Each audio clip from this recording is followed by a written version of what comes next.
Has there ever been a worse host than Jimmy Kimmel at the Oscars? His opening was that of a less than average person trying too hard to be something which he is not and never can be. Blah, blah, blah, make America great again. Thank you for watching. I'm surprised you're still, isn't it past your jail time? Women are doing this now. We got a hold of Melania's list. I don't know if you'd like to, but these are her rules. You are not to leave your girdle on the bathroom floor. Trump just got exposed, and it's not a good look. Worse than his mugshot. Bill Maher and Jimmy Kimmel just called out his marriage. And let's just say Melania's affection is about as visible as his tax returns. From dodging kisses like subpoenas to looking painfully uncomfortable, the truth is out. Is she the first lady or the first chance to escape? Buckle up. This roast is better than his reaction to losing in 2020. For a dozen Republican candidates tried to stop Trump and couldn't. Hillary couldn't. Never Trumpers couldn't. Mueller couldn't. Is there anyone left who can check Donald Trump? Yes, Melania.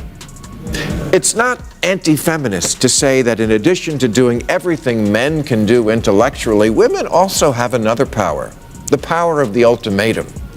Getting men to change their destructive ways by threatening to leave them, humiliate them, or cut them off in bed, it's a tale as old as time. So far, more than a dozen Republican candidates have tried to take down Trump and failed. Hillary couldn't do it, never Trumpers couldn't, and even Mueller came up short. So who's left that might actually have control over him? Melania. It's not anti-feminist to acknowledge that. Alongside their intelligence and capabilities, women have another powerful tool, the ultimatum. Throughout history, men have changed their behavior when faced with the threat of being left, embarrassed, or cut off. Could Melania be the one person with real influence over Trump? Sometimes when I bounce light off my diamond, Donald's hair will chase it like a cat. I wish I knew why I have a recurring dream I'm pinned beneath a giant orange sack of shit. And if I could tell my younger self just one thing, it would be this. If you catch a leprechaun and he gives you one wish, be more specific. Let's start with Bill Maher, the master of sarcasm who never holds back on Trump. And when it comes to Trump's marriage, he's having a blast. Let's be honest. Watching Trump and Melania together feels less like a loving couple and more like a hostage situation. You half expect her to blink out "help me" in Morse code. You are not allowed to eat Wendy's in bed. Tell Wendy I can hear her.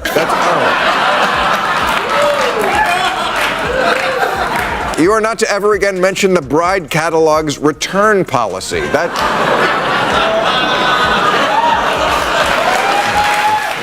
If you're enjoying this, don't forget to subscribe.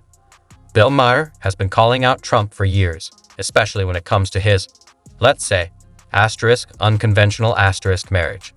You know, the kind where your wife swats your hand away like it's a pesky mosquito or vanishes for weeks at a time, always looking like she's mapping out her next escape. Jesus Christ as his personal Lord and Tailor.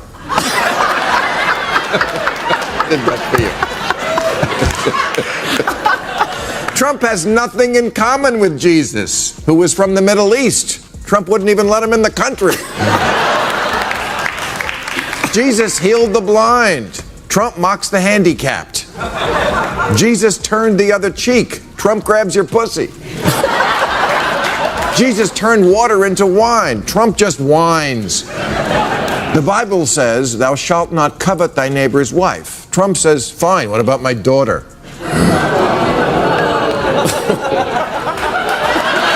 He did. He's the... Bill Maher has never bought into the idea that Trump and Melania have a normal marriage. And honestly, he might be onto something. Watching them together feels less like true love and more like a business deal gone wrong. You know, like ordering something online and realizing it looks nothing like the picture. Maher probably sees Trump's marriage the same way most people see his business ventures. Hard to bring up the 10 Commandments when your candidate spent his life breaking all of them. Trump's commandments are like the regular commandments with LOL at the end. Adultery? Check. Cursing? Listen, you motherfuckers. Check. Stealing? Check. Bearing false witness? Wrong. Check. False idols? Oh, yeah. Trump brags about his marriage the same way he hyped up Trump University. And we all know how that ended. A man who loves to say, nobody loves the Bible more than I do, but when asked, couldn't name a single passage. Even Sarah Palin said, oh, for fuck's sake, it's not a newspaper. Trump tried to quote scripture once and called 2 Corinthians 2 Corinthians. As in 2 Corinthians walk into a bar. He also once accepted Jesus Christ as his personal Lord and Tailor. Did that feel? Now picture Bill Maher watching Melania at public events. Her body language alone could be its own comedy special. She's stiff, awkward, and always seems one step away from making a run for it. Maher has definitely noticed how she dodges Trump's attempts at affection, like she's got a built-in radar for incoming hand-holding. And he loves it, because nothing entertains him more than exposing hypocrisy. Trump spent years bragging about having the best marriage, the best wife, the best everything. But if that's true, why does Melania always look like she's stuck on an episode of Asterisk Survivor Her Asterisk? name is that poor woman. I copied this list from Michelle Obama. Well, Maher has endless jokes about this. He'd probably say Trump's marriage is so cold that penguins are nesting in their bedroom, or that Melania hasn't cracked a real smile since 2005, the moment she realized exactly who she married. And let's not forget Trump's public embarrassments of Melania. Remember when she refused to stand next to him, brushing him off with an "I'm busy." Maher likely sees that as the real asterisk State of the Union. Forget speeches and press conferences. Melania's expressions tell the whole story. And the best part, Trump hates being embarrassed.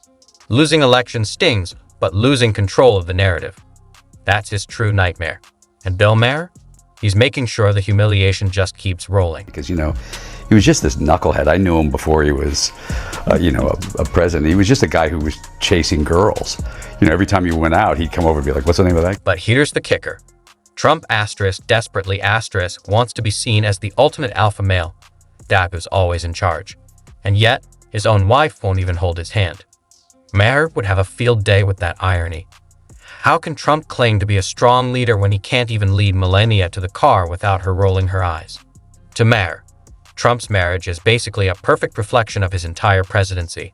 Loud, messy, full of lies, and held together by empty promises. And just like his failed casinos, it's falling apart fast. And what about Melania's disappearing acts? She's been MIA for months at a time. Maher would definitely joke that she's in witness protection, secretly living in Canada, or maybe just committed to the world's longest game of hide and seek. To reports from multiple news outlets, his former sister-in-law alleges that Hegseth's wife was terrified he would abuse her to the point where she and her sister had a code to text each other if her husband became violent, and she feared for her safety. Kimmel wasn't just cracking jokes. He was going all in on Trump with a comedy barrage. With his signature grin, he threw jabs sharp enough to tear through a MAGA hat. And when he launched into his monologue, it was a full-on roast. So brutal that even the teleprompter looked nervous. Below freezing in Washington today. It's the only reason that Bible didn't burst into flames when they swore Trump in. They had to move the festivities indoors, which was actually better for Trump, harder for Melania to escape. As is tradition, except for 4 years ago when Trump refused to do it, the outgoing first couple welcomed the incoming president and first lady, which was interesting to watch. Trump actually got involved in Melania's outfit for this ceremony. A lot of people are talking about it. He told her he thought it would be super hot if she dressed like a goth Al Capone. And so she did. We found Carmen Sandiego. Kimmel didn't just go after Trump's politics this time. He tore into everything from his so-called comeback tour to his endless list of grievances. With razor-sharp wit, he compared Trump's potential White House return to a terrible movie sequel. One nobody asked for, but somehow got made anyway. The crowd erupted when he joked that America was stuck in a rerun, forced to endure a reboot that should have been canceled after season 1. But the real punchline? Kimmel's jab at Trump's ever-darkening spray tan, because somehow it's now defying the laws of nature. Melania Trump made a rare appearance in compliance with Section 3, subsection 2.7 of her prenuptial agreement. My husband, President Donald J. Trump. And I had look at the way these two lovebirds interact with each other. Their chemistry, it's positively smoldering.